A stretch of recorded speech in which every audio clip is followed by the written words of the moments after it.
Welcome back into the Horseshoe Casino on the banks of Lake Michigan. Friday Night Fights is brought to you by Corona Extra. With Ekbeko's loss here tonight, the country of Ghana is now 0-3 in our Boxino tournament. 2 losses last week in our lightweight division, which began with the quarterfinals. In case you missed it, it was some outstanding stuff. Let's take a look back at our first round highlights from the lightweight Boxino tournament, brought to you by 1800 Tequila.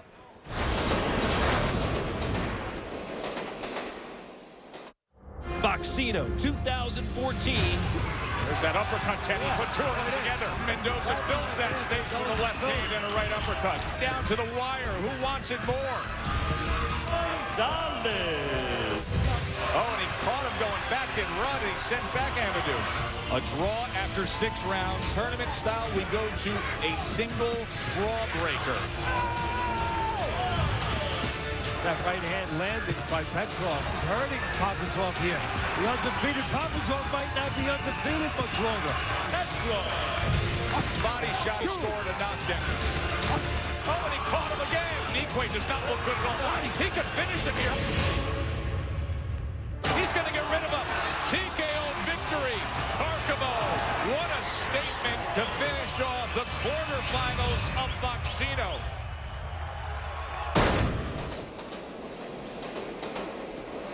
All right, here's the bracket now for our lightweight division, 135-pounders. Chris Rudd, the American, with the biggest upset in the first round. He'll be taking on Russia's Peter Petrov, who beat a fellow Russian in the first round. And then Miguel Gonzalez won the battle of Miguel's.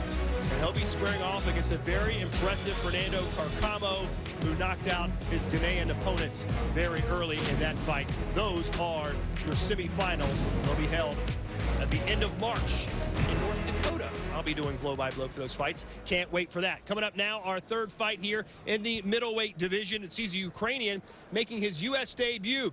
Vitaliy Kopylenko is 21-0 as a pro, and he also has an extensive amateur background in both boxing and kickboxing. He'll be taking on Cerresso, who was born right here in Chicago, but now fights out of Minnesota. He can't wait to fight back in front of his former hometown fans.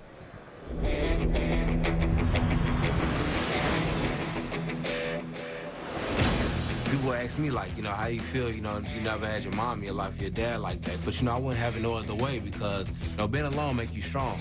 And it made me the strong person I am today. My mother being young, having me, she wasn't in a position to actually take care of me. But I'm thankful that she put me into the hands of my grandmother. My grandmother, she's been there for me. She sheltered me. She's my angel. Growing up in Chicago, it was rough. I had to walk to school, and sometimes I'd step on the back of somebody's shoe, and then he'd get upset. It'd be a fist fight right then and there. The guy may be like 5 years older than me, and I would stand my ground and fight. I was used to fighting guys in Chicago that was bigger than me. So now I get to fight guys my same weight, got a referee. It's almost like I'm cheap, but I got, it's legit. I just fell in love with the sport from that point on. I watched boxing, and I seen a lot of guys that paved the way for me. I'm watching, and learning the art. Stole my heart at a young age, and what it gave me was a lot of discipline to get what I got to get and what I want in boxing, which is a world title.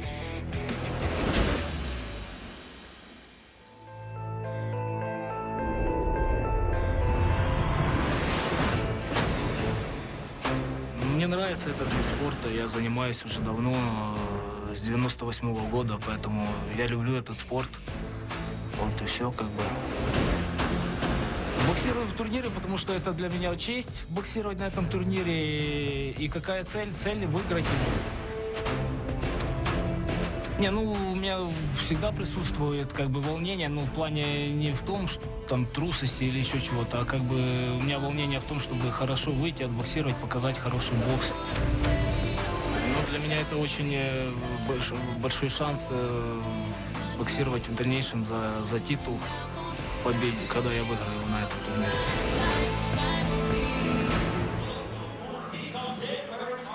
We've had 2 fights tonight. Both of them have been stopped early. Will we see our third knockout of the night? Let's find out. We go ringside with Joe and Teddy. Todd, you never know what you're going to see ringside with us. Like this here at the Horseshoe Casino, where down here at ringside, you can actually play blackjack while watching the fights.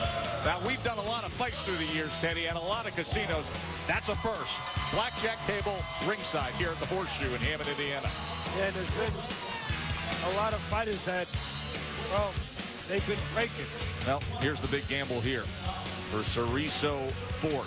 Can he advance? He's here in Chicago until he was 10 years old. Fights out of Minnesota, 27 years old now, 17-2-1 with 11 knockouts, 5'11", 158.4. And he's taken on the Ukrainian unbeaten, making his U.S. debut in this fight. Vitaliy Kopylenko, 30 years old, 6 foot, right at 160, 22-0, 12 knockouts. Naturally a left-hander, but fights in the orthodox stance. Teddy, what's your take here between the undefeated Kopylenko and Ford? Well, let's see if I can get this right. The last chart was kind of on the button. Sure We'll was. see who has the edge here. Kopylenko starts off with confidence, mental state. Hey, hasn't learned how to lose yet. And Ford, well, he was knocked out in his last fight. Body attack, I love it. Kopylenko, good left hook to the liver. Professional experience, well, first fight in the U.S. for Kopylenko. Ford, better opposition, and all his fights in the good old USA. And technique, well, no contact. Kopylenko, sharp, concise punching. Everything is roundhouse. You like roundhouse? Did you like the last one with the wide punches? Or you're going to like Ford's punches? They're wide. Good luck. Kurt Spivey, the referee. 6 rounds has been the case now for 2 straight weeks of Boxino's quarterfinal action. Ready?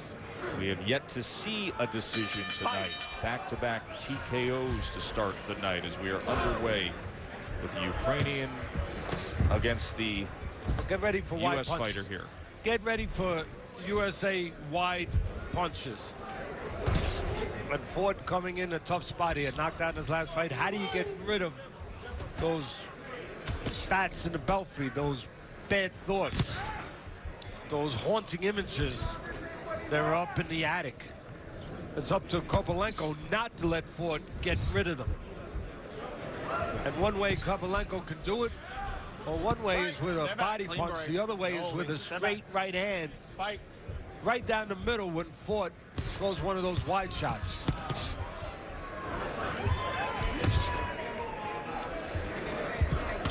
I'll tell you another thing we haven't seen so far tonight. Hopefully we don't see it, but there's a chance we see it. A headbutt. Kopylenko, technical win his last fight. He was cut by a head clash under his left eye, and as far as Ford goes, he's been involved in headbutts. Cut over both eyes his last fight by head clashes. Has been cut a couple of times in fights from head clashes. Kopylenko was able to place that right hand behind the jab moments ago. Unsteady feet there as he just caught him. Yeah, you know what he caught him with? A straight punch, a straight jab, right down the middle. Ford's legs took a wobble halfway through this first round. And he's got that wide base. It was a jab that hurt him again, Teddy. Yeah, it's from the shoulder. He's setting his feet, and he's making it sort of a ramrod, a pole like you would use to get in a door. Actually, to knock a door down. Well, he's using that kind of poleaxing straight left hand to get to Ford. You said you always have to wonder how a fighter reacts after he's been stopped. It's all about the sweet spot. And what I mean by that is you time that jab just at the right time, and you could nail a guy like Ford right down the middle. And again, His legs aren't good at all. Well, I didn't think this would go fast, or far, I should say. I thought, as I said earlier, that Kopylenko, well, he's just better than Ford. His technique is better, and he doesn't waste much, Kopylenko. You know. No, he's the tightest, most sound fighter we've seen so far Yeah, he is, tonight. and there's that jab again, right down the middle at the sweet spot, right at the right time. And there's a left hook to the body, but Kopylenko always in position. I like his balance, I like his approach, I like the way he controls range. He's always aware when he's in, when he's out of range. And again, I like the conciseness of his punches. We're going to take a very short break, come back, and show you some of the damage that's been done to Fort.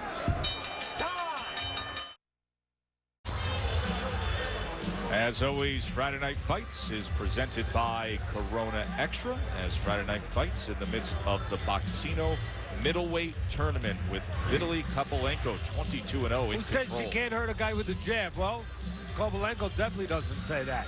Again, look at the feet set. Don't look just at the jab. The feet is set, and that jab is being shot right from the shoulder.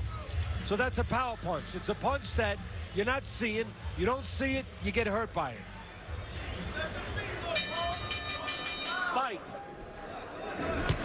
Oh, and the second round starts right where the first left off. 6, 7, 8. Hands up, walk towards me. Walk Hard to towards me. believe Fort can survive 2 minutes and 42 seconds of this. No, he won't. He's off balance still. Yeah, he's got terrible balance because his technique is horrible. Not to mention that he's been hurt already. And Right hand comes in. And as I thought, this should be an easy night for Kopylenko, and 4, it's an easy night so far. 6. I think Kurt Spivey, the ref, has to just look in the eyes here, and he's going to get an easy answer. That's it. There is your answer. TKO victory for the now 23-0 Vitaliy Kopylenko. To me, Kopylenko is probably the favorite, at least for me, to win this tournament. Not because of what he did to Ford. I expected that. I thought it would be a one-sided night. And unfortunately, I didn't think Ford should be in. Oh, he should be in with a guy like Kopylenko. And in a tournament where he's going to be pressed with some talent. But Kopylenko does the job the right way. Always in position, always set, always balanced, always straight, pure punches, and always his eye on the target. Take a Opening look moments here. of the second round. Yeah, again, it's the jab. You know, he noticed that. He saw that. Give him credit, Kopylenko. He saw that early in the fight in the first round, that the jab would work for him. He saw the sweet spot. He saw the opening for it right down the middle. Look, he sets his feet right down the middle, and it's not the punch that does the damage. It's where the punch lands. That right on the tip of the chin of Fort does the damage.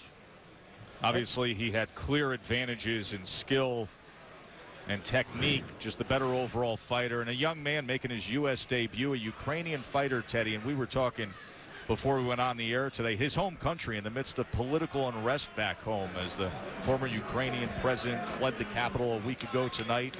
Reports of Russian armed forces coming into his home country this afternoon, and here he is staying focused and acting like a professional, going out and doing his job tonight while things are obviously troubled back home. Yeah, exactly, and those are the qualities that carry you. I'm not saying Kopylenko is going to be a champion. I think he's got a good chance of being a champion of this particular tournament. But those are the qualities, not just the physical qualities or abilities, but the mental, the emotional qualities that carry you if you're going to get to a title. Being able to put things aside and focus no matter what is going around you, even turmoil, as you said very well, even things back home where people close to you could be in peril, that you're able to put that all aside at the moment you get in the ring, the moment you get into your workplace, and go to work. What do you say we make it official with Ray Flores? Boxing fans, the end comes at 43 seconds of the second round. Referee in charge, Kurt Spivey, waves off the contest for your winner, and now advancing to the 2014 semifinals Boxino tournament, Vitaliy Kopylenko. Most impressive middleweight we've seen so far tonight. 3 fights in Boxino's middleweight tournament here on Friday Night Fights. 3 TKO victories as Vitaliy Kopylenko has advanced to the April 18th semifinals. That'll be right here on Friday Night Fights. Stay with us. More to come.